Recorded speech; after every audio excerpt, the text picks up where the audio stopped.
நம் வீட்டின் அனைத்து சுமையையும் தாங்குவது அஸ்திவாரம்தான். மேலும் இந்த சுமையானது அஸ்திவாரத்தின் மூலமாக பூமியில் விழுகிறது. ஆகவே பலம் பொருந்திய அஸ்திவாரத்தை சரியான அடித்தளத்தில் அமைக்க வேண்டியது மிக அவசியம். வாருங்கள் மண் பற்றிய சில விஷயங்களையும் அது அஸ்திவாரத்தில் ஏற்படுத்தும் விளைவுகள் பற்றியும் அறிந்து கொள்வோம். கரிமண் அல்லது வண்டல் மண். இது அஸ்திவாரத்திற்கு ஏற்ற மண் அல்ல, ஏனென்றால் இதற்கு நீரை உறிஞ்சும் தன்மை இல்லை. களிமண். இது நீரின் அளவிற்கு ஏற்ப விரிவடைந்து சுருங்குகிறது. இது அடித்தளத்தின் மீது அதிக அழுத்தத்தை ஏற்படுத்துகிறது. மேலும் இதனால் கீழ்ப்பரப்பில் மண் சரியவும் வாய்ப்புள்ளது.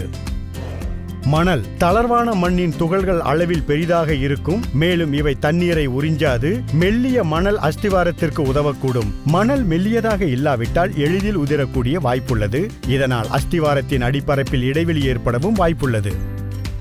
சிறு மணி அல்லது ஹிக்கரி களிமண். அஸ்திவாரம் இடுவதற்கு இது மிகவும் ஏற்ற மண். இதன் பேலன்ஸ்டு ப்ராப்பர்ட்டிஸ் காரணமாக இது தண்ணீரின் லெவலை நன்கு பராமரிக்கிறது. ராக் அல்லது பாறை. படுகை பாறை அல்லது மணற்பாறையின் அடித்தளத்தில் அஸ்திவாரம் அமைப்பது அடித்தளத்தை பலப்படுத்துகிறது. ஏனெனில் இது நிலைத்திருக்கக்கூடியதாகவும் அழுத்தமானதாகவும் இருக்கும். உங்கள் வீட்டை கட்டுவதற்கு முன்னதாக மண் பரிசோதனையை மேற்கொள்ள வேண்டும். இதனால் மண்ணின் தரம் பற்றிய அனைத்து விஷயங்களும் உங்களுக்கு தெரிய வரும். இவையே அஸ்திவாரம் அமைப்பதற்கான மண் பற்றிய விஷயங்கள்.